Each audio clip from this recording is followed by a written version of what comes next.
Birinchi sizlar bilan ko'rib chiqadigan mavzuyimiz bu dangasalikdan qutulish. Umuman olganda dangasalikdan qanday qilib qutulsak bo'ladi? Hozirgi kecha-kunduzda ijtimoiy tarmoqlarda motivatorlar juda ham ko'payib ketgan. Yugur, maqsadingni yoz, ertalab vohli tur. Barchamiz bilamiz qanaqa yashash kerakligini. Misol deylik, mashina olish uchun, uy qurish uchun nima qilishimiz kerakligini, yaxshi muvaffaqiyatga erishish uchun nima qilishimiz kerakligini hammamiz bilamiz. Asosiy masala bu joyda nimaiki, bu kerakli qilinadigan ishlarni qanday qilib har kuni rejimni qilish. Hamma asosiy vapros, qiyinchilik mana shu joyda yotadi. Hamma nima qilish kerakligini aytadi, lekin u narsalarni stabilni qanday qilib qilish kerakligini o'rgatadigan insonlar juda kam. Sizlarga o'zim bilgan zo'r uslub haqida aytib o'taman bugun. Chunki men o'zim ham где-то bir 5-6 yil oldin xuddi shunaqa insonlarni tepajiga kirardim. Hech qanaqa ish qilgim kelmas edi. Motivatsiya bir bomba bo'lardi. Kechpayt ertalabki o'sha uyqudan turishimga kuch yo'q, energiya yo'q va kunim har kuni shu tarzda o'tardi.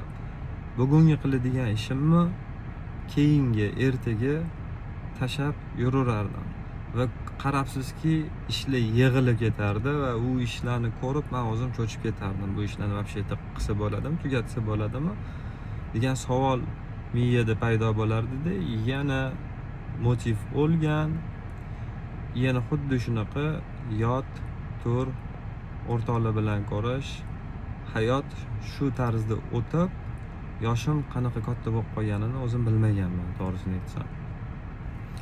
Va 4-5 yil oldin bu narsalarga tochka qo'yish kerakligi haqida juda uzoq o'yladim, ko'p o'yladim va o'zimni ustimda ishlashni boshladim.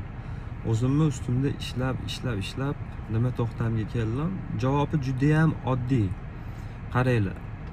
Mana insonning organizmi 60-70% suvdan tashkil topgan deb ilm-fan egalari aytishadi.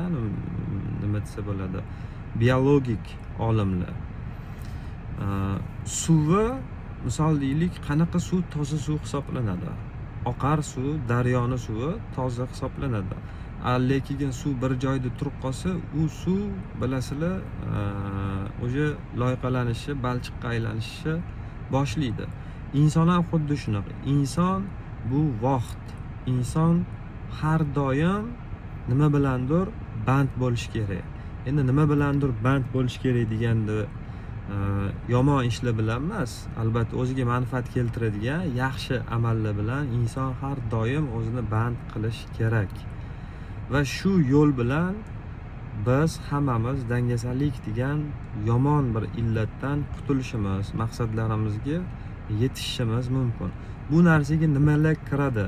Misol deylik, men o'zim Kaizen degan strategiyani bir 4 yil oldin o'rganganman, izuchat qilganman.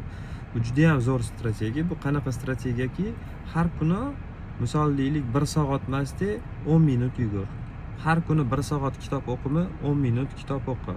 Har kuni 1 soat foydali bir yangi kasblarni, yangi bilimlarni o'zlashtirma, xuddi shu narsaga 10 minut vaqt sarfla. Bu juda ham zo'r rezultat beradi. Ya'ni har kuni 1% dan yaxshilanib boraverish kerak. Chunki biz bittada misol deylik 1 soat, 2 soat bir ish bilan shug'ullanishga qaror qilsak, biz tez zerikib qolamiz va bu narsa bizani tez jonimizga tegib qoladi.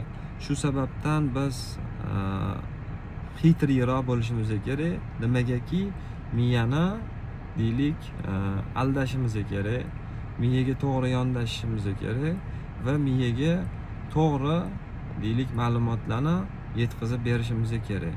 Bu narsa har doim hech qachon esingizdan chiqarmaylik.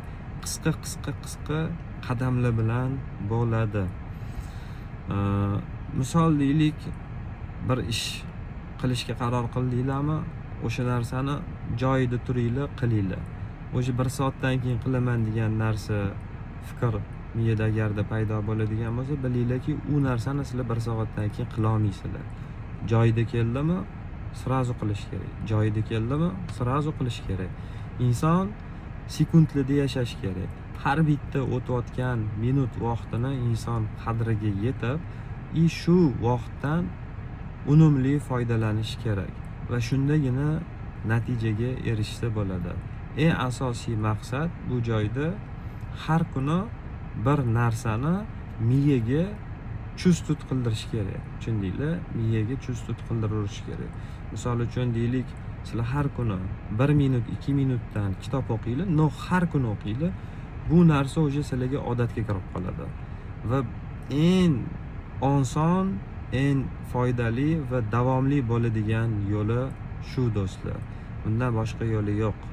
Har bir daqiqani kerakli, manfaatli ishga sarflaylar. Bu narsa 1 soat bo'lishi shart emas, 1 minut bo'lsa ham shu narsani qilinglar, shug'ullaninglar. Va mavzuni boshida esinglarda bo'lsa, suv haqida misol keltirdim. Inson ham doim harakatda bo'lish kerak. Ya'ni suv kabi bo'lish kerak inson. Bir narsa bilan doimo band bo'linglar. Bu asobingni yaxshi ishlar bo'lsin, o'zingizga manfaatli, foyda keltiradigan ishlar bo'lsin. Hatto bilmasdan qolasizlar, vaqt qanaqa tez o'tib ketganini, qanaqa 50-60 yoshga kirib qolganinglarni tushunmasdan qolasizlar. Agarda mavzu foydali, manfaatli bo'lgan bo'lsa, xursandmiz. Omon bo'lasizlar.